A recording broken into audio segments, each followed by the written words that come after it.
And then, of course, we'll say hello to everybody who's joining us. There we go. On the Welsh Esports stream for the final matchup for the who's going to be the Welsh Esports champion. I'm Jonathan Blackburn, and I'm joined by Lightbringer. Hello. Of the Goats. How are you, Lightbringer? I'm good. I feel like it's been a fun few weeks, and I've got to play a lot of really good players and play, well, I hope with some good chess. So yeah, I'm feeling great. Kind of gutted that it's over. I'm looking forward to my game next week. That's not happening. So, that's how it is. I'm looking forward to seeing what games happen next. Though some good players coming up, Jonathan. So yeah. Yeah, I mean, obviously you've just actually played. We're meant to have 2 games live now. That was going to be your game against the Pit Ponies. But because you're on here doing the stream with me right now, we thought that we'd move your game a little bit earlier. So you obviously had a matchup against the Pit Ponies. But before you go into that, though, I'd just actually like to say, do you want to tell people a little bit about your story, about how you got into chess and where you've been for the past maybe year, or does it go further than that? It doesn't go well. I knew how the pieces move, but until 2 years ago, I didn't know what castling was. So that's a bit about me. My friend was like, "Should we meet for a drink?" One of my work friends, and I said, "Yeah, sure." He was like, "It was just literally just a catch up, nothing major," and we decided to bring a chessboard. And I heard somewhere that he was, he knew how to play quite well.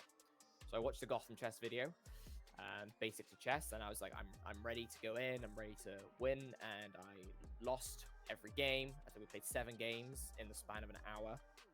I lost every single one. So I kept watching Gotham chess, and I kept playing. I played for about 6 months straight. I played 3,000 games, I think, in 2 months, or something ridiculous like that. And then I got myself to about 600-700 elo, and then decided to take a break. Nothing direct against chess. I was just like, well, I just haven't got time to dedicate towards it. And then flash forward 6 months after that, I decided, you know what? No, I'm gonna start playing a little bit. There's some friends at work who I'm playing with. I need to get ready to beat them. Especially since one of my friends is 1,700 bullet on Lee chess.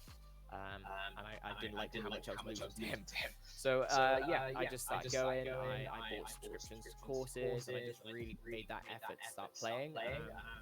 I managed to grind myself up to 1,200chess.com, and then I played in a classical tournament, and I came joint third in the major, which isn't, you know, I mean, that's really good, to be honest. You should be third, 3.5 points, I think I got. That's really good. Just for those that are watching on Twitch, if you could just give us a bit of a sound check, just to make sure when both of us are talking, there's no echo or anything like that, and we'll try and adjust a few things if there is something like that that's happening. So please make sure you let us know in the chat, or people can talk to us on Discord. Give us a prod. Give us a prod just to make sure things are working. But you know what? Your story of like coming into chess, kind of almost a little bit out of the blue, getting into it, learning a few things, and then realizing that you weren't very good, and then actually putting more effort into it, and actually getting better, and then to transition to playing your first over the board tournament. I think that's a fantastic journey. It's been fun. Follow you on. Yeah, I'm hoping so, and that's my aim. So I've actually recorded my first video that I'm going to hopefully publish soon, going over 2 of my wins. Just kind of, and I hope people realize, I'm 24. I started when I was 22, and you're not. Maybe I'm too old to be a grandmaster, but you can get somewhere quite good, and if you just put the effort in. It's such a good game, very addictive game, but very good. Yeah, so I think I'm sorry, just looking at the chat there was a bit of an echo when you were speaking. I don't think it's necessarily you though. Could you just say something again for us, please, Lightbringer? I think. Yeah, absolutely. I don't know where the echo's coming from, but if you give me a shout, I can change some settings on my side. I don't know if this headset maybe isn't the best. No, it's all right. It's because it was happening to Slayer John last week as well at the start, and I don't know why. Yeah, I think at the start it happened and then it went away, and that's happened for the past couple of weeks. And I can just see, I think when you talk, my sound is going for some reason. So I don't know how you're coming through to my I think it looks like my noise suppression might be also picking some stuff up as well. Can I up the noise suppression? Yeah, it says all my echo cancellation and stuff is on. Let me just try changing the mode a little bit. See if that improves it. Yeah, I mean, I can just see that when you speak, my my sound is also going, and I don't quite know why that's the case. Why when you speak it comes through to my headphones, but because it doesn't come out. Interesting one. So I don't quite know why it's coming through. We'll see just how it goes. Checking on it in a second. But okay. First of all, the first thing that we need to know is have actually the matches started as well. This is probably quite an great question. Because the one worry that we had was that Bulanov is actually in China. He was in China last week for the semi-finals. Yeah. Seemed to not stop him. But we have just had a clock change, haven't we? We have, yes. So I'm a little worried that we might be an hour behind or ahead. I haven't worked it out. And so we're just going to transition to the gameplay just to see actually if we can find just some of the matches. So I'm just going to hover to make this a bit smaller, because the semi-final matchup that Lightbringer just played against the Pet Ponies has already happened. I'm sure he can tell you how he goes on. Pedrada does say he's in a game. So okay, that's good. Okay. Let's see how they're doing.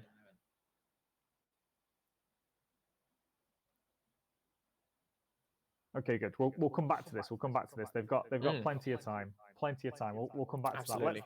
Let's focus on your match first of all, because obviously you played 3 games earlier on. I did, yes. You were up against the Pit Ponies, who had Tutankhamun playing for them. What happened there? Okay, so Tutankhamun, we played, I think, in game 2, maybe. And I mean, it's your typical 2200. He was solid. I struggled and fought and tried to make him fight for every move. And he gave me, one hell of a game. Very solid, very positional, and definitely understands a lot of these like small, difficult little strategies and concepts much better than I do. But we had great games. And then this time against the Pit Ponies today, I played Mireen, as you can see there, who subbed in as Tutankhamun, just wasn't available today. Again, I've met him once or twice. Very strong player, and I think we had 3 very fun games, very interesting games at least. A lot of exciting positions. He likes to trade queens. I've noticed. I don't know if you notice that as well. He liked to whittle me into an end game, and I'm assuming this because he knows that his end games are good. Whilst I feel like I'm a bit more of a middle game. That's probably where I prefer being. But then maybe after a bit more study, we can see how it goes. Yeah, I mean, let's just have a quick look at some of these moves, and maybe you can talk us through what you were thinking during it. Because actually, we're going to have a look at the first game between Lightbringer and Marine here. Uh, Marine did win, unfortunately, all 3 games, but this first game, I'm telling you, it looks like fireworks are on the board.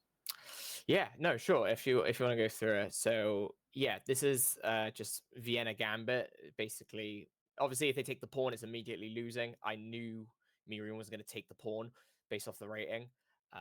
It's just an opening I've studied. I've done the Chesley course for, so I thought, we'll go. But yeah, the idea is you push, and then the knight has nowhere to go, apart from back to home. Yeah, and it's my style. It's aggressive. You're making a decision very early on. Um, yeah, it's the way I like to play chess. I don't like to wait around for something to happen. I like to be the person that makes something happen. But he plays d5. Funny enough, I had this in the tournament that I played in as well, and I played the inaccurate move. But now, fortunately, thanks to the Chesley course, I know that you take, and then I played queen f3. Um, this is just as far as I know in the theory. And then after that, I was like, well, I'll develop and hopefully have something. So, sorry, I do know after this. When knight takes knight, you take with the b pawn back and towards the center. And the idea then, yeah, is playing d4, bishop d3, and then very very active pieces, castle. Then you get the rook and the queen lined up. It looks really nice. Yeah, so I have a general grasp, I think, of this opening. I like it. I play it a lot. I'm not So it was really interesting then, wasn't it? Really interesting actually that here Marine decided to play d4, and that must have been a little bit of a surprise. Curveball. Yeah. I was very tempted, and if I don't know if anyone saw the stream, but I was very tempted to take the pawn. Part of me kind of thinks would it have been so bad if I took pawn, but I was just having that immediate attack and having to decide what I'm doing with the rook very early. Like, yeah, I was thinking about putting rook b1, and actually looking at it now, that doesn't seem too horrible, but it just felt very early to let him into my house, basically. I actually think what you did actually was perfectly fine. I mean, you threatened checkmate, didn't you? So. Yeah, I went straight for it. Yeah, I just thought, well, he's gonna see it, and then I didn't think he was going to play that. I thought he was going to play bishop e6. But I mean, the pawn move works as well. Completely, stopping the mate attack. Yeah, but the problem with this is that f6. This is not a move that he wants to play. Yeah. Normally he plays this because he can take back with the knight. The fact that he can only take back with the queen here. You could actually probably just take this pawn actually if you wanted. Yeah, that's and what's he actually going to do? No, that's true. Then yeah. If he takes with the queen, then you've got queen takes queen, pawn takes queen, and actually just pawn takes pawn, and haven't you just won the pawn? Yeah, that would have been much nicer. And I did think, I was like, well, can I just again, it's the big number at the end, isn't it? That's the thing. And it's something I need to get. If he takes this way, you've got this check now because he hasn't got g6. Yeah, and then that would have been a lot stronger. And I was looking at ideas for that diagonal, opening it up straight away, but I think I was looking at the wrong point of the attack. Okay, but you developed pieces, didn't you? And then this move here is a real killer. Yeah, that was. I even said on stream, I was like, I don't hang pawns in normal games. What am I doing? That was just a complete blind spot. I don't know what I was thinking. I think I was just thinking in my brain. I was like, let's develop, let's get the pieces out. And yeah, okay, yeah, but I mean, don't pay attention to your own plan. you look at the clocks here though, right? He's down to 4 minutes, and I'm pretty sure that you probably weren't expecting him to get below 5 minutes I before you really start the wasn't. game. No, absolutely not. So the fact that you've actually drilled him down here is actually really good. And you get to this position, you swap queens off, and I bet you're thinking to yourself here, I was quite happy. Yeah, yeah. Just You're happy. in this game, aren't you? I had nice activity, and all my pieces developed, and his bishop's still stuck, and he can't castle. Like, well, Yeah. what more could you want? And actually here, I mean, you play bishop out. So for example here, the obvious move here is to play d4. Yeah. You get it in the tempo. But this is what happens when you've got low rated players. Yeah, no, 100%. This is what happens. I was like, let's just trade the pieces. You're like swap off the pieces as much as possible. Yeah, the idea was to try and attack the pawn, but then obviously he just plays g6, Yeah. and it just didn't work. I mean, no, but this is just like, there's. I mean, you're not losing this at all. Or shouldn't be losing this, and you swap off some more pieces. Rook takes rook is probably a drawn endgame. In fact, rook takes rook. Rook takes rook, and then rook e7. I'm picking up some pawns. You're picking up more pawns than he's picking up, but probably should still be drawn. You've also got some possible checkmates on your king with like king here. And Yeah. When the rook's on this file or whichever file it's on, it'll be checkmate. Oh, 100%. So like these checks are not necessarily bad, but you've got double rooks on the 7th rank. He's down to 42 seconds at this point. Yeah, that all I was thinking is like, if I can run him down for time at this point, and I can get anything, I can at least say I managed to make him think enough to bring it to 42 seconds. Yeah, I mean, it's I mean, this is just so not like here. You pushed your pawn. I don't understand why you didn't take this last pawn over here. Yeah, for some reason my brain just didn't perceive that rooks like can trade. Basically, I was like, well, I'm just going to lose my rook, because obviously the rook on the h file can't do anything. He's on the h file, which now looking back is stupid. Yeah. And the only problem that you've got is the what happens in the game, which is a shame because like here you're still probably drawn here at this point, even though you've lost the pawn. And just doing this though, just now, and then so that was that. As soon as I took that pawn, I remember thinking to myself, I was like, you can take what you can. Yeah, there wasn't a way out at this point. I put the last nail in the coffin myself, I think, at this point, Jonathan. Yeah, I think you had a similar kind of idea in one of the other games as well, but maybe we'll investigate that. Yeah, there was some similar ideas, just trying to slow down the promotion, basically. But I think in the last game we played, didn't go in my favor, unfortunately. But hey, it was still it was a very fun game, very fun. Right, well, let's switch over then to Pedrada versus Bulanov, playing under the Major Coast name, because here we've got Pedrada of the Wolfhounds against Bulanov of the Sea Dragons, making the first ever final. Lightbringer, have you played either of these players? No, I think I was meant to play Pedrada originally, but he was unavailable, so I played Contracasts as a sub, which got me yes, I got some points on the board on that game there, which I don't think would have happened if I was playing an IM, because I didn't know who he was at the time, and I tried to find him on chess.com with Pedrada, and there was like a 1300 rated player, and I was like, oh, okay, I can do that, and I think I would have got him with like and then my heart would have jumped to my throat if I joined the game and saw the big IM badge. Yeah, sorry, I'm just making sure that the sound's okay still. I think it's fixed itself, which is good. Yeah, Lightbringer Echo fix, Swanee's saying, which is great. Yeah, I mean, it's okay. Interesting position. This is the reason why I was really interested in running this tournament, because it gives people such as yourself the opportunity to play against an IM, to play against the CM.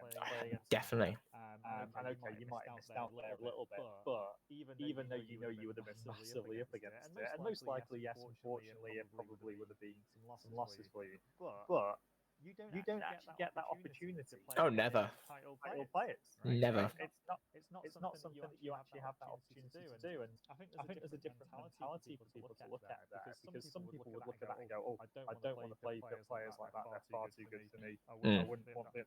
And you look at it though. There's also the different mentality of, do you know what? I want to learn. I want to get better. I want the opportunity to play against. That's it, isn't it? Who are clearly masters of the craft. I mean, Pedrada is the top ranked player in Wales at the moment. Played board once for us at the Olympiad last year. Wow. He's come over originally from Spain, went to Korea, South Korea, and then came back to Wales a few years ago. Okay. Very clever guy, lecturer, I believe. And he's brought his family over, and I think he's fully committed to Wales, and a really nice guy to boot as well. Okay. And then you've got Bulanov playing with the Black Pieces, who I'm surprised that you've not met as much, because he is quite active in the local league and club scene. But then again, maybe I just see him more because I see him more at like 4 matches, and Yeah. the Welsh championships and things. So I Yeah, haven't made it there yet. Yes, you're not there. Weekend congresses and stuff. These players, they're really good. Bulanov was playing in the same Olympiad team as well. We've got two Olympiad members here playing. That's awesome. I guess I'm technically the third Olympiad member. I'm commentating rather than playing. Just as important. Well, I mean, you got some of the best of Welsh chefs here. You put yourself in the mix of it, and I think other players such as yourself would love to play in something like this. Oh, 100%. I mean, do you realize how much chess lessons cost to play against players like this? And yes, I do. Funny about that. But that's the big thing. And like the game I first originally played against Tutankhamun, I've probably looked at least 6-7 times now since we played it, because there's so much to learn from these players. Especially Tutankhamun, I think he played Queen's Gambit against me in one of our games, and like I said, I don't play those more like D4, slightly more positional kind of openings. I know the Queen's Gambit can get very aggressive. Don't get me wrong, but I'm playing E4. I'm getting all my pieces out. I'm playing aggressive. I'm hoping for the best. So it was really interesting to see someone maybe take a slightly slower approach than myself, and especially because at the club, I say club level, but the kind of like low 12 to 1400 level, that is all I really see, is those people who are trying to get the quick wins. So it was really nice to see, like you say, a master the craft in a sense, taking their time, developing, and basically squeezing me.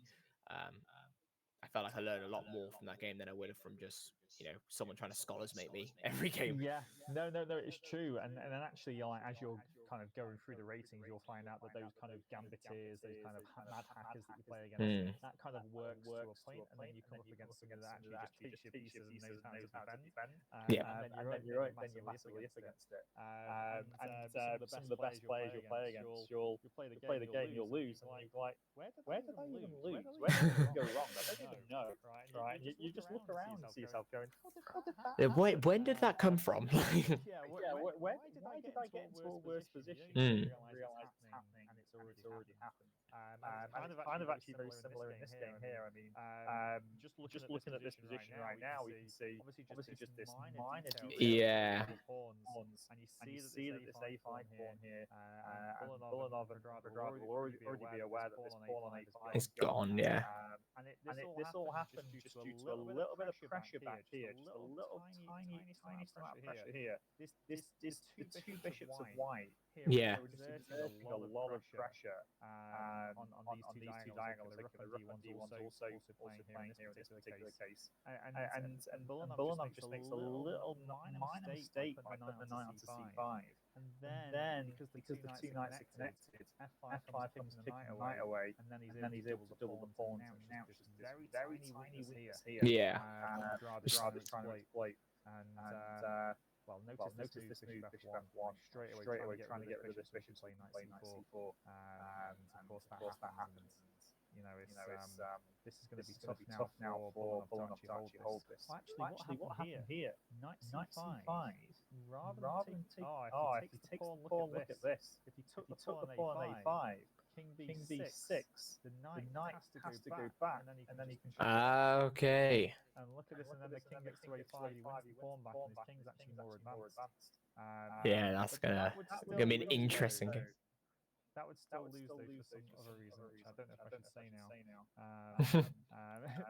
Let's see how it goes. He plays king d3 though. He plays king d3. So I'm wondering if he can actually do knight takes knight back or not. He's gone for f5, which is good, but he's down to 37 seconds. Sadrada's got 5 minutes. I'm just going to refresh the page as well. No, absolutely. What's this in the chat, Lightbringer? Next year, you can take like as for a friend, we'll start charging for exhibition matches against you, Lightbringer. If you want a free win, come play Lightbringer. No, I mean I've always said it that we should get some of the best players that we've got and put them in the centre of Cardiff with a demo chessboard or a big chessboard and let them well, there's a gentleman on TikTok who I met in Bath once called the Traveling Chessman, and he that's what he does, and he's 1300. He's a 1300 rated player. We had a great game in the street, and he said this is now his full-time job. So you know, really, if I ever get bored of the computers, just a quick question, and this was probably obvious to the masters, but obviously I'm looking at the pawn in e5, which is obviously unprotected at the moment. Is Petrarca chose to take the? Oh no, he takes it. It's like, is there a reason why we're not taking the pawn? Is it bad for us? Yeah, what he's trying to do, Pedrada's just trying to win the game at this point without actually. There's a lot of different endgames and a lot of different pawns that he could win, and he's trying to make sure he takes the best possible pawn to give him the chance of winning this, because it's got quite a high drawing tendency at the moment. And so therefore, if he'd have taken, for example, the pawn on a5 earlier on, the black king was already on c7.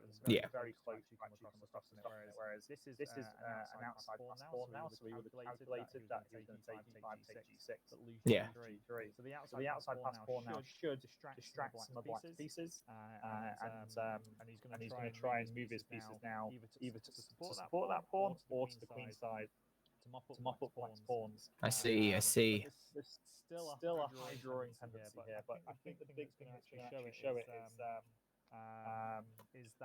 the time is so low for Bullinov. Yeah, that's the worst thing in an endgame, especially when you're trying to scramble, I guess. I guess that's the joys of the increment, though. If Bullinov just keeps making moves, hopefully might survive a bit longer. Yeah, I mean, he's got nothing to lose now. He knows that he's behind, and actually, he's probably the chances now of salvaging this are nearly gone already. Okay. So he's just going to play moves quickly, and he's blacking maybe this first game. He's probably prefer to have the white pieces. I might even have opening after this as well, because I just want to take a little note of that to see what was happening, because these two have played quite a few times over the board. Okay. Nice move that is by Pedrada. But 3.5 minutes left. He's got loads of time to just make sure he's clinical here, precise. Yeah. And that earlier play at the start of the game, where he built up the time advantage. Yeah. This is now paying dividends for him, because he's got time to be really accurate here at this point. And it's not going to work, I'm afraid. Although it might in some ways. I don't want to say too much who's watching, but that's the issue with these, isn't it? Bullinov's not watching, and the black piece. This check here with the knight, this kind of repetition with the knight is really key, right? Because it drives that white king backwards. Okay. Yeah, so this is kind of like the drawing ideas that I was mentioning beforehand. While I was mentioning them in a vague way, not to give these kind of like pawn end games and knight end games and king end games are just so tricky. Yeah. Well, yeah, I mean. What Bullinov wants to do here is he wants to swap off as many pawns as possible and then give his knight up for a pawn or give his knight up for 2 pawns. And you can't checkmate with a king and knight. So therefore, that's what you're going to try and do. I just noticed in the chat that Welsh Swanee has said Swanee, yeah.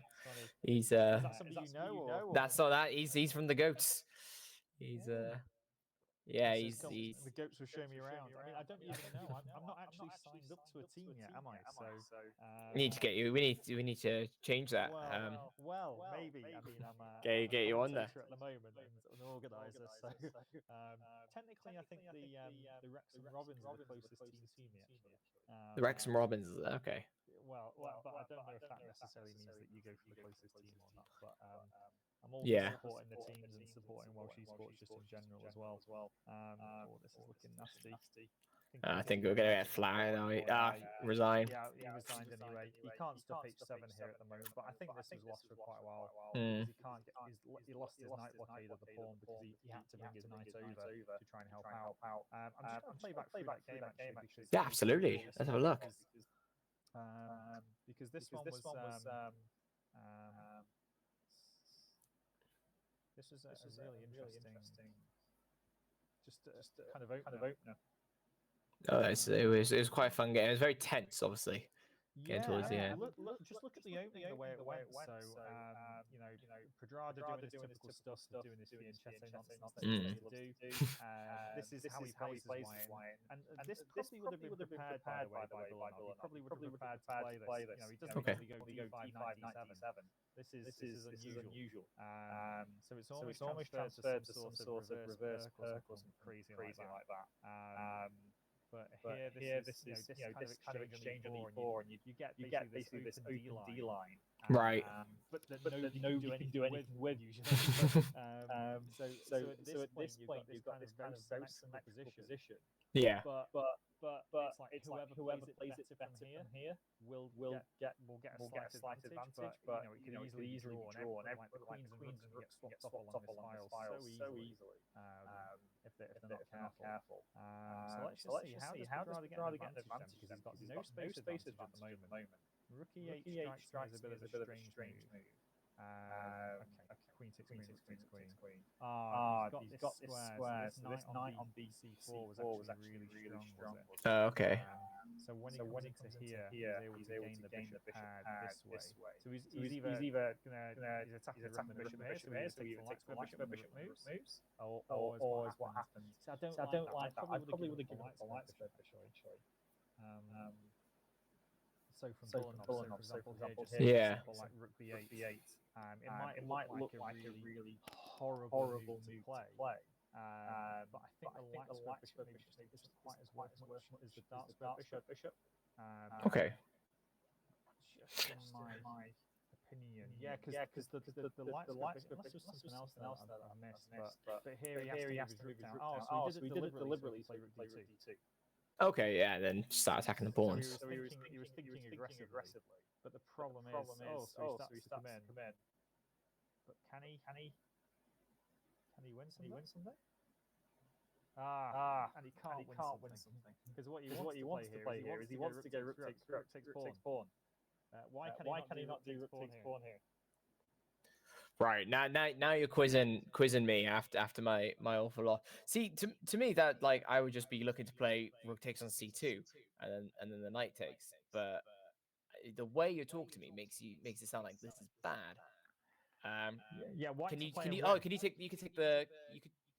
Can you just take the knight first? No, because it would be check on the back rank. The problem is that white can go back rank checkmate. Oh yeah, that's right. This is like a chess.com puzzle that I should have 100% know. 100% no, of course, yeah, of course you can't take that. So because of that, he takes, and then there's two attackers on this. He can't take this again because of the back rank. So he has to go back this way. And now in this position, he's still not got these two pieces technically developed. Look at the dark square bishop's able to attack this pawn forever. So he has to put his pawns on dark squares. Yeah. He's already kind of lost the bishop pair, and it's just a small tiny advantage that forces this mistake and then into this pawn structure. And we all saw what happened because of the pawn structure. And also the time differences. Yeah, it's huge. I guess this is I guess how well he's prepared in his opening though. I guess as you said, Pedrada always plays this kind of fianchetto bishop, so very familiar with what he's doing. What do we have here? What's happened here? C4. Okay, so he's gone for b6. So Pedrada Gerardo actually messaged me privately saying, "Oh, is he going to be prepared for B6 or something to that effect?" And I don't know if he wanted me to pass the message on, or whether he wanted me to keep it to myself. I've not passed any messages between the two if they have said any kind of thing about what I what see, that I see. grade will be. Because I'm not going to be favoritism to anybody. That's fair. So you've been getting insider info. Yeah, but the thing is though is that they both might have been saying things to me with the idea that I would have passed it on.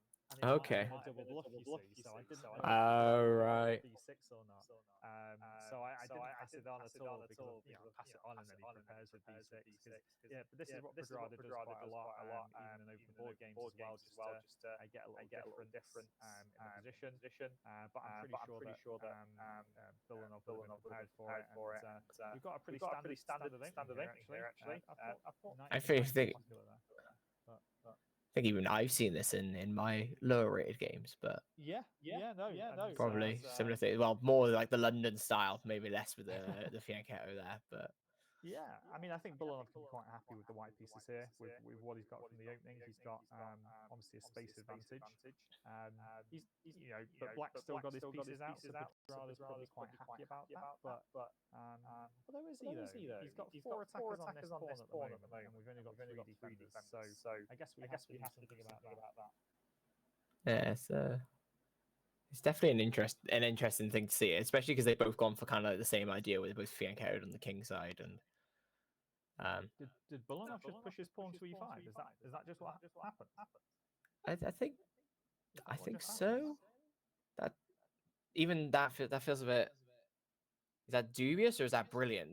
This is the thing again. When you see Masters play, because to me that just looks like all right, and now that knight's overloaded, not right? The right idea. It was not the right idea in that position. So it's probably just because I know that Bullanov plays some different styles, and he normally plays things like the London system, or he does play Catalan kind of stuff. But I've not really seen him in positions like this before. And the whole point of this kind of situation is that you've got a clamp on the position as white here. Black's got no pawn break, so you never get B5 because there's just too many attackers on it. You can't play B5, too many attackers.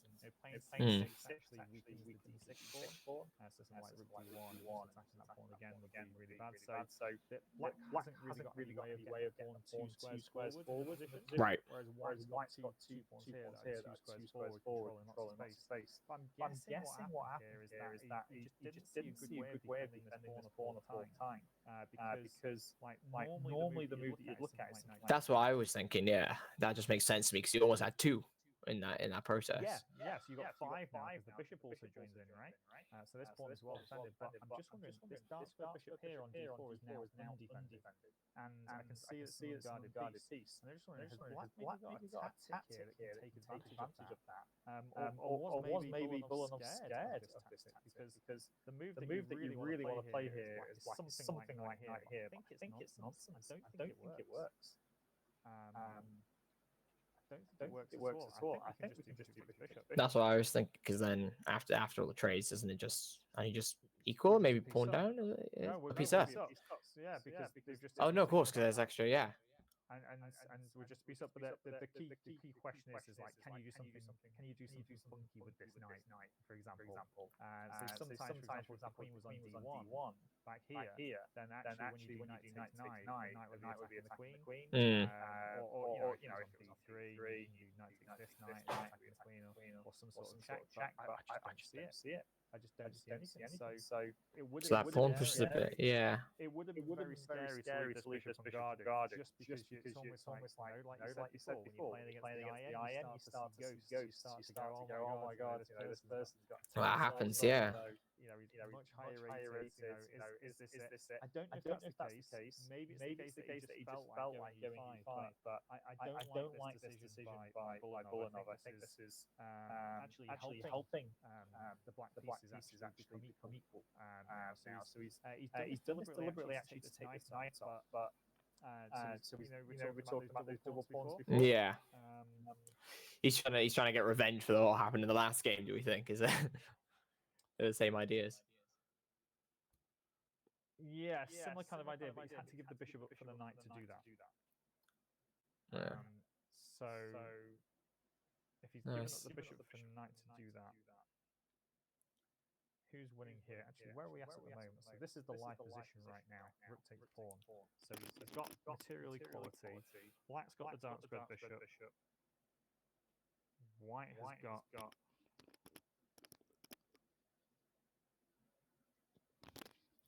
Yeah, this... Obviously, you're going to be seeing things like 10 steps further ahead than I am, but I'm trying to just... My brain just goes, sorry, is there any crazy tactics we can go for? Does this look like a chess.com puzzle that I've done at any point during Puzzle Rush in the morning?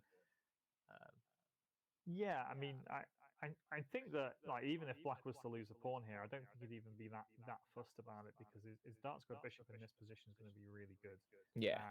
The open center, just I mean, you can just see the latent potential of this bishop down on this diagonal is going to cause White so many problems. Definitely. Okay, so we had a few more moves there actually. So we had rook takes rook, bishop takes, and then I'm guessing king takes bishop will happen very soon. I'm just wondering, we've just got a few messages in the chat. There's an echo potentially on some of the audio. Could people just kind of like say, is it when I'm speaking or is it when Lightbringer is speaking? And then Lightbringer, if you just want to say some things now for us. Jonathan Echo potentially Lightbringer might picking up both of them. Maybe I need to just turn my sensitivity down on the mic. I can do that real quick. There we go.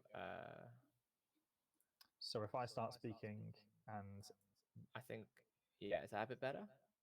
Yeah, I can see it on the sounds that we're looking at here. That you're, I think it's still, when I speak, I think it's still picking up through your mic a little bit. Okay, let me see what's going on.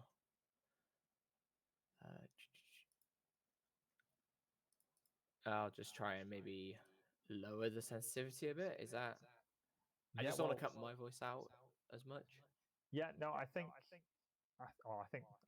we do what we can with it, right? And yeah, no, yeah, that looks alright for me. And I can see when you're talking there, it's a tiny bit picking up. But I brought it down now to the point where it looks like it's still catching me and not catching you. But I guess we'll have to see how it goes. Yeah, in the next couple of games. Yeah, just keep us updated in the chat, please. And if things are correcting themselves, then we'll look on that. Right, I'm just going to refresh this page then because this is game 2 then. So it's only 4 games that they will have to play. Well, maybe 3 games, I guess. Because what I've noticed is that people are just stopping after 3 games, right? Yeah, I think people are still used to the best of. Yeah, I think that's what people are doing. Yeah, I mean, if it's what the score is after 4 games. If it's tied, then it will go to an Armageddon. I see. But it's so if somebody reaches 2.5 points, then they're basically through, right? So Bulanov really has to kind of try and strike back here, and he has this long-term potential of these slightly weakened pawns. But you're already seeing, I mean, the dark square bishop I've already mentioned being quite good, but look at the activity of Quadrada's rook and queen right in the center of the board. It's going to be difficult for Bulanov to kind of usurp them as well. I mean, look at this move. Like he planned for that. He knew that this move was coming. He already knew he was going to put his queen on c6, pinning the knight. Yeah. I mean, it's it's just he's already got it prepared. Although the only thing that this time that is in Bulanov's favor, he's up on time. He is actually, and that's a big difference compared to the last game. I think at this point, how many moves in are we? We're not. We're a good few moves in, aren't we? But at this point, I think probably had about half the time that Quadrada had. So it's nice. It's nice to see. It's a bit of a balancing. Yeah, I mean that first game is almost like exactly the way that you don't want to lose because he didn't have any chances, and it's almost like a slow grind where you just get slowly suffocated and lose a pawn and lose from a fine margin. It's a horrible way to go. You'd actually much rather it be a quicker game where you just throw the kitchen sink at somebody. Oh, 100%. Yeah, to give yourself a chance. Whereas at least in this game now, he's up on time. He's got a tiny advantage to work with. Okay, it's probably not winning at this stage, but he's got something to work with though, and he's got some time on his side. And we just need to keep playing moves here, keep it ticking over, make sure everything stays solid, and keep wearing that Quadrado clock down, I think, because his best chances, if he gets Quadrado under a minute, puts him under pressure there, then starts to make his move. So he's got some easy pawn moves to make here, Bulunov has. Do you know what those easy pawn moves for him to make are? Well, so I'd be looking at ideas like, well, for me, I'd be looking at things like A3 and B4, trying to kind of get that pawn push on the left side. Just because, I mean, you got the pawns are nicer there and try and get a couple of them off. But you know, I am an awful positional player, and I'm fully aware that's one of my weaknesses and something I've been trying to do. I'm doing a course on pawn structures at the moment to try and understand when to have a pawn break or when to push and not to do anything. Because I'm fully aware it's one of my weaknesses. I like to open the board up. I like to throw my pieces out, trade pieces off, as you've probably seen in my games. So yeah, A3 B4 looks nice to me. I've played similar ideas in the past, and they've gone okay. Well, I mean, I'll help you out straight away. I think this is kind of like an idea. You don't even need to play A3 because they can't take with the pawn because you can just take the bishop here. Oh yeah, you can overload. Yeah, so the problem with B4 though, just in general, is that you're actually swapping off one of the black's double pawns, which would be that's true. Yeah. Weakness. So B4 at some point, but there's no rush, right? This move can get played at any time, right? And you're in no rush to do it. The moves that you're looking at doing is moves like B3, maybe moves like H4 as well, actually. Potentially looking at going to H5 just to soften up this black king. It's interesting though that Quadrado's gone for F5 almost immediately. And I'm wondering if he's probably going to stick his rook on E4 here, just to kind of have this kind of like rook guarding this bishop. There's actually a tactic here, like the knight and the rook can like take here with only one defender, but this pin of this queen coming down on this king means that one of the knight or the rook would have been pinned to the king, so therefore white couldn't win a pawn there. But I'm guessing if white gets his king out the way, the bishop's going to need to be defended one more time, so maybe the rook on E4 is the way that he wants to do it. Bishop's under threat now, so potentially going to win a pawn if Quadrado's not careful. But I'm pretty sure he's seen that very easily, to be honest. 100%. This is at this level. Yeah, and obviously the rook comes to E4 to defend it. But it's interesting, actually, at this point. I'm wondering what...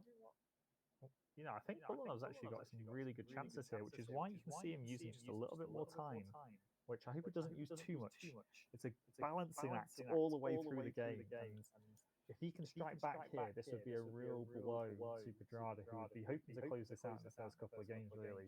If he gets to 2-0, I'm pretty sure you're going to see him, hold a draw just to convert the game. It's so difficult to go up against an IM when you have to win. Oh yeah, and especially because we're in the final as well. Oh yeah, and the extra pressure. With the white pieces, this is Bulunov's best chance. You know, you've got a slight advantage with white, but it means that he's not going to get pegged back. And I think he could cause a problem here. But I don't want to just I don't want to jinx it. It's really hard to say, I guess, as well, because especially if you don't know if they're watching. Keep thinking about that. Because even if we were on a 30-second delay, right, you can still actually wait that long before. Amount of time for calculation, yeah. Yeah. See, I was looking at G5. Is what do we think? Do we think this is there's good ideas behind this? I mean, I think it's a good idea because Black's king is exposed. You look at the two kings, and White's king is pretty safe. Although it's not completely safe, I will add. But Black's king is more exposed because this F5 move got played. The pawn was originally back on F7, so it makes sense to try and get behind and attack the Black king. It wasn't the move I was thinking of, though. I was actually thinking back here of, what just happens if we just go king F1 and just get out of this pin, right, that this queen has given us. Yeah, bring the knight back to life. Well, we're just threatening to win a pawn on D4, right? That's all we're doing. I'm going to take there 3 times. What are you going to do about it? And I chose F1 because it just helps stop the rook invade onto these squares. Yeah, that makes sense. He doesn't really want to move the bishop because then we get the rook down here check and the queen can join it. So maybe he has to do something like queen F6 here. And I don't quite know kind of how to continue it. I didn't really think that far ahead as such. But now I'm thinking maybe moves like H4 would be quite useful. Putting the knight on G5 to hit the rook and also maybe get some squares around this black king. This is starting to look, maybe now you start to look at this move B4 with a bit more Yeah, that move B4 actually now starts to look a bit better because now you're actually just threatening to take this pawn for free. And if you take that pawn, then the bishop will not have its anchor in the center of the board. So that could be, I think that would be devastating. Yeah, it would have been a slower plan, and just King F1 is quite a difficult thing to do. But we missed what happened. So Queen G5, Rook E2, it gives a check, but the Rook comes back, and then the Queen comes back to H4, which is really interesting. We're getting down into that time now. 2 minutes just over each for each player on the clock. Who's your money on, Lightbringer? Well, if you want, the nice 1200 opinion. To be honest, in my rating, we're all about them double pawns. We don't like them. We do everything we can to avoid them, even if that means blending the queen. Not saying that anyone on this call has ever done that. But it's known to have happened in the rating, and it's known to have happened past 1,000 as well.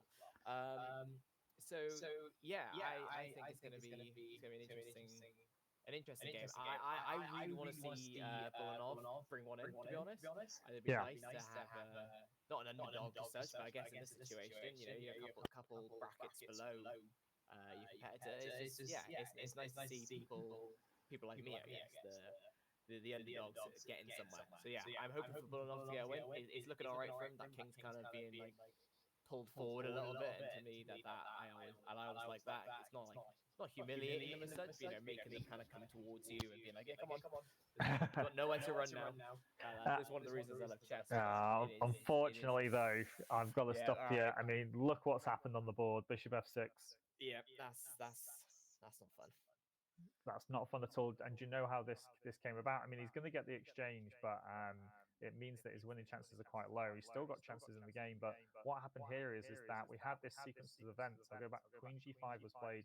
I felt this was in the wrong direction, but what Pedrada uses here is the fact he's already 1-0 up. He's playing with the black pieces, and he's actually just happy to have a draw. He says, you know what? Queen check, I'll just bring my rook back. You bring your queen back, I'll bring my rook back. And so if Bulanov was to go queen here again, could have gotten a draw out of it, yeah. Yeah, I mean, it might not have been a repetition on that move, but it would have been very, very close. And Bulanov can't play for a draw. He has to play for a win, really, I think, in this game. And so we get this bishop F6 queen here. He's lost the exchange. But the knight's actually not a bad. It's not too shabby here, the knight, you know. I quite like the knight in this situation. I'd be quite happy to have it, but yeah, it is a shame. 2 points down. So yeah, but the black pawns on the queen side are still quite weak, right? These are still quite weak. So if he can just get his knight into a good square somewhere, then actually, like, I mean, King H3, it's again, I would have preferred the pawn on H4 first. Before playing King H3, it would have just given him some extra coverage for his king. Maybe not actually. Maybe that would have been really bad. Because actually, just look at this one. So something like H4 gets played. Let's say, I don't know. Let's say he just does nothing. We go knight G5 out, so we go King H3. Puts the rook back, and the idea is that I wanted to put the knight on G5 or something like that. Actually falls into checkmate. So maybe H4 is just a little. King H3 is a bit better. Yeah, obviously the pawn being there is. Yeah, but I mean, it's just like, it just shows how difficult it is. Like the king on H3 is just a bit ugly, I'm just refreshing. I think that's one of those things that definitely it scares a lot of new players. Is those moves like King H3 there. It looks scary. It does. If you don't know what the idea is behind it, or you just don't really know what to do, playing a move like King H3, playing a move like H4, feels like the best thing to do. Like I'd be looking at things like H4. Yeah, let's get my pawns on dark squares. Let's try and cut off as many diagonals as the queen get on. All sorts of ideas that sound great until you get me. And that's chess, isn't it? That's how it goes. That is chess, I'm afraid. Yeah, it's just one of those things. We are seeing Pedrada go into the red though. Yeah, he's just under a minute now, isn't he? Yeah, 56 seconds we've got.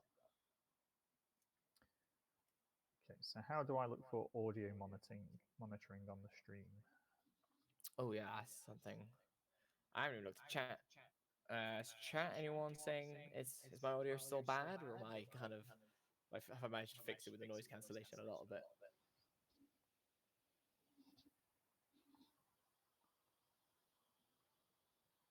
We'll see what we get. Chat's gone quiet. I don't know. No news is good news, I'm going to say. Looks okay. Oh, down to 30 seconds or 35 seconds. Just Oh, it's still bad yet, but don't let that distract you. It's not the worst, they're saying. Delay of about 30 seconds. right. I'm just going to try and fix my. Well, let's watch the end of this game, and then we'll go to an intermission, and we'll have a look at the audio together. I think that would probably be the best thing to do, wouldn't it? But I think what we're seeing here is, even though Pedrada's down to such low time, look at this White King though. Yeah, it's a bit not the most fun square to be on, though. Yeah, there's now 2 pawns around it, right? And this is causing some big problems. I think Bulanov is in big trouble here. I'm not bothered about Pedrada's time. You think he's got it already planned out? I don't think he's got it planned out. I just think, you know, we're actually used to playing like 3-1 or 3-2. Yeah, that's true. So plus 5 seconds increment is quite a lot for us. So let's see what happens here. Bulanov nabs the pawn. I don't think he had much choice there, and it's just a case of can he survive? And mate's coming by the looks of things, isn't it? It's very close.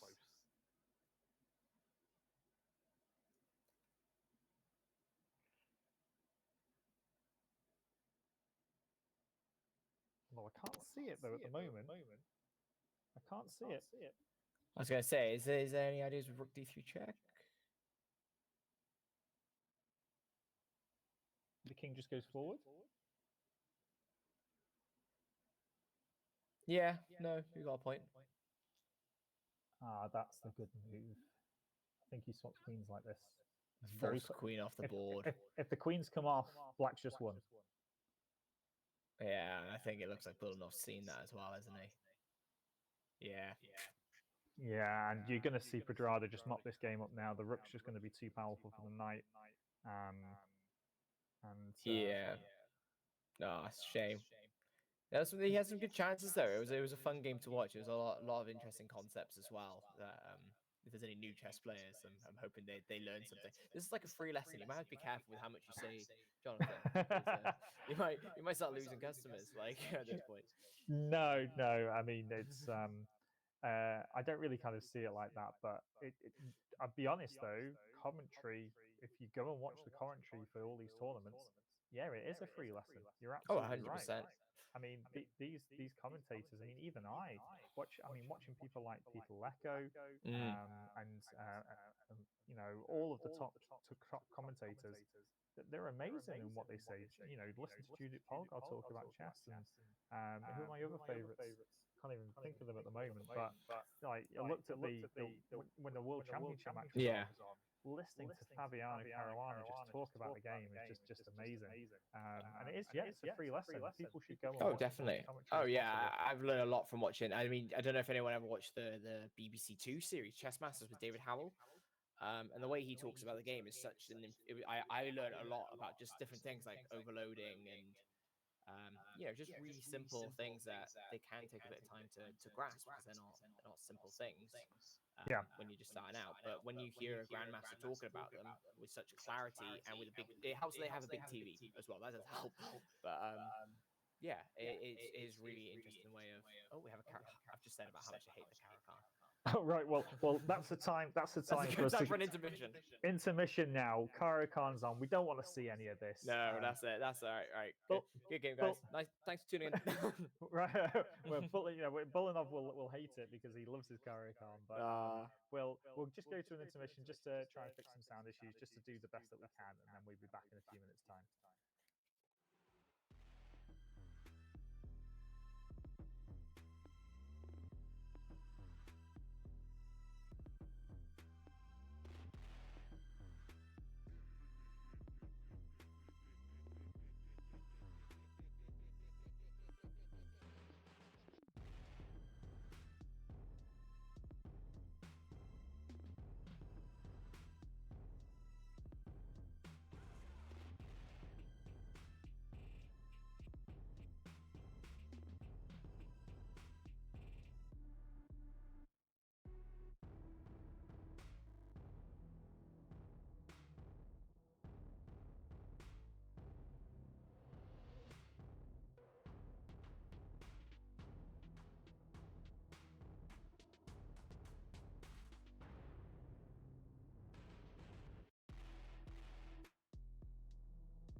Lightbringer, do you want to just chime in? Obviously, it's two. Yes, 2-0. hello.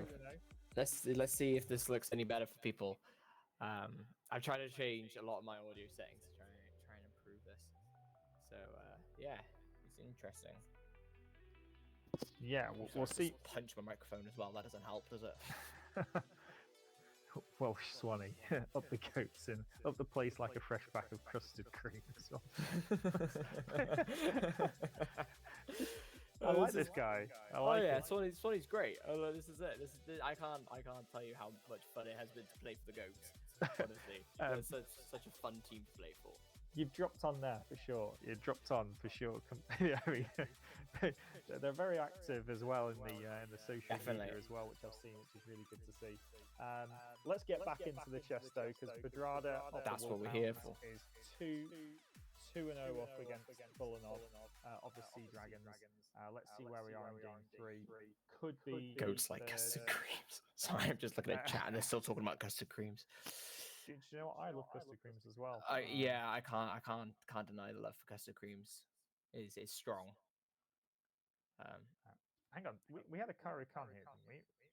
We did, yeah. I was thinking that it doesn't look like the Karakan that I played for a short period of time before just then C5 was more fun.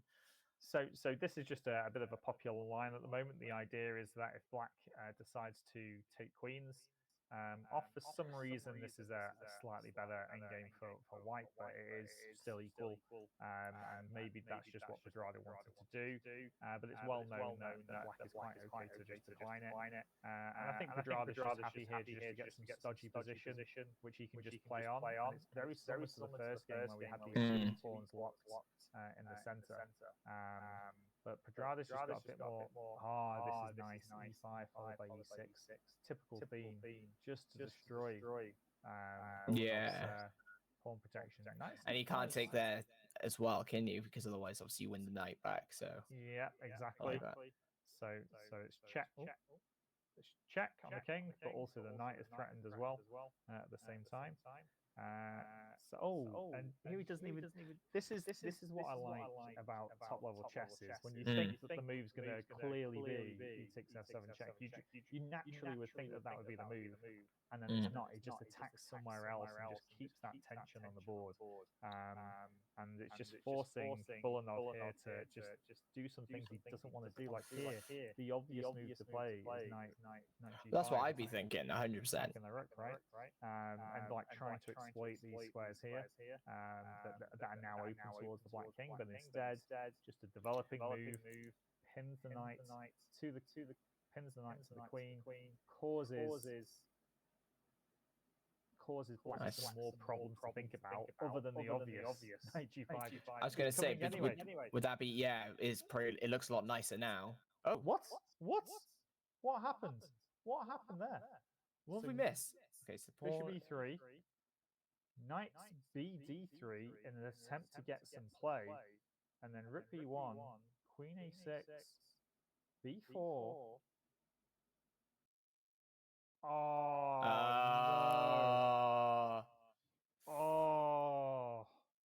Queen a2. What a way to end game 3. Oh, he must be kicking himself right now. I think we have to give it to Bullenov that it is 2 a.m. in China. It is 2 a.m. in China, so he's definitely got his excuses lined up. I mean, I actually think that before he knew that this match was on, he thought, you know what I'm going to do? I'm going to book a flight to China. Yeah. Just so I've got my excuses lined up. To be fair, that's what I should do next time I blunder a queen. Oh, sorry, mate. And I guess we'll see if they're actually playing another game or not, because this is... that is 3-0, isn't it? That is... Oh, dire. Oh, what a way to go out. What a way to go out. And yeah, well, the Wolfhounds have taken it then. I was going to say, two very strong games. And, the third game was very fun. It's just the unfortunate blunder right at the end. Well, I'm just wondering, can we just quickly analyze this? Yeah, let's go for it. Self-analysis.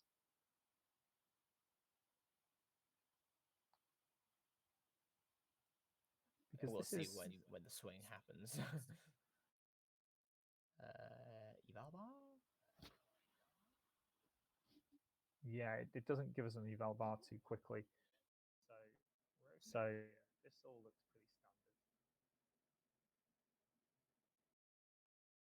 standard. You said Bulanov's a big fan of his Karakan as well, didn't you? So yeah, but already you see this is already on. yeah.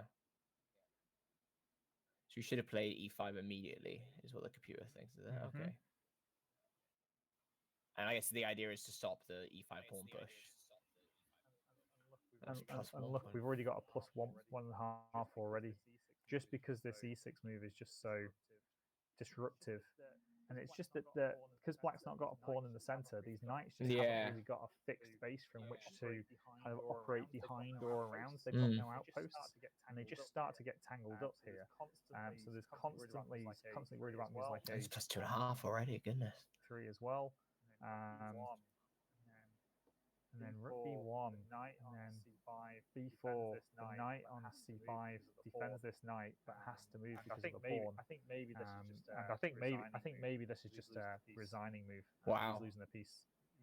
He's got to move the knight away. He's got to move the knight away. He's losing the piece for a pawn, whatever. And it's game over yeah. It's a shame to see it end like that, but yeah, it's really nice for people like me to see some of these like really high-rated like ideas. And it's definitely going to make me think a bit more about the simple things like pushing a pawn in the center. You know, you get your pawn in e4 in the low level, that you've completed your mission. You control the center. Gaining that extra space is. And it's just amazing, though, isn't it? Just how we're only a few moves, we're only at move 9, right? But already this is fine. Oh, it's a mistake apparently because e5 immediately, even here, the computer says just bang it in, and actually just play e6 like this. This disrupting idea, disruptive move. I'm amazing that this idea is just giving White such a big advantage here. Because he's winning back. Oh yeah. This pawn on e6 easily. Like something to like when he castles, the rook will come to e1. So he's winning this pawn back anyway. And Black's a mess. Pawns are just a mess, and it's just such a. This is a very well known idea. We'll have seen it before, but the fact that this is, I'm surprised that this is already so bad for Black. From this I mean that's surprising. Yeah, it was very quickly took over. So what do you think of the queen? The Botez Gambit style. You're thinking that's a resigning move? Yeah, I think he was resigning. I don't think he deliberately gave up his queen. At least I hope not. Because he's basically thought for a minute here, realized it was all over, and at this level, if it was like a second, then he can maybe argue it, but yeah, after a minute, okay. And then he'll go and do some sightseeing around China tomorrow, and he'll probably feel a bit better. And also, still second place in the first ever chess debut in the Welsh Esports League. Can't go crying about that. That's great. Yeah, I mean, I think he can be really proud of himself. Actually, he's playing for the Sea Dragons in the first season to get second place. That's still a good result. Sea Dragons had a fantastic season. And then Pedrada. I mean, the Wolfhounds have just dropped on there with Pedrada, haven't they? And they are the first official 100%. Welsh esports chess champions. The Wolfhounds with Pedrada 88, bringing home the bacon. It's been such an awesome tournament as well. We've seen so many interesting games, and it's been great to see such a diverse rating range of players as well. Because we've had 1300s, we've had 500s, all the way up to the 2400 IMs. Yeah, we have. No, we have for sure. And it's people such as yourself. We've had people in the local community. Maybe we had Not Against 61 get knocked out in the group stages. Yeah, he was. He's actually done a lot of work around Fishguard, and at the moment Haverford West, trying to run clubs. And he's joined the Esports League just to help us get it going, and to have a bit of fun himself. And he actually got some really good draws actually. And I was also pleased to do some of the chess.com blogs as well that have gone out, and a bit of analysis there. And actually, I've been reading them all, and it's been great to watch the other people's games, because when you play the games yourself, sometimes you forget to tune in, or you don't get a chance to look at them. So the fact that there was an easy place where we can go in and see, you can see the semi-finals, you can see the group stage. It's been a great experience to be able to go through and see some of these really strong players. And what's even better is knowing that they're playing alongside you. So yeah, those blogs have been really useful, I think. Yeah, well, obviously we'll bring the stream towards an end now, but Lightbringer, I'd say thank you very much for your support as well, and for playing and representing for representing the goats as well. Definitely, yeah, go goats. Yeah, we've had a great time. Hopefully we'll be back in the next WL season. Hopefully they keep chess going. I'm hoping so. I think it's been quite a big success so far. So yeah, we'll work on our streaming as well and make sure we fix our audio problems or anything like that. Definitely, we'll work together. Don't worry, we've all got this. The stream looks great though. And it's been great to be able to see everyone like online and be able to play together, and that everyone's got like a base to go to. They know if they want to see the games, come to the ESW stream. So yeah, thanks very much, guys. I guess. Yeah, so thanks for joining me, Lightbringer, and congratulations to Pedrada of the Wolfhounds. Commiserations to Bullenov of the Sea Dragons, but second place is still quite good. Obviously, congratulations for the earlier match. The Pit Ponies were able to finish 5th with Marine standing in, Tutankhamun against 6th place finisher, my co-commentator Lightbringer over there. So yeah, from everybody here at the Welsh Esports League chess setting, thanks very much for watching. Hope you've enjoyed it, and hope to see you all in a few months' time. Awesome. Thanks, everyone. Bye-bye.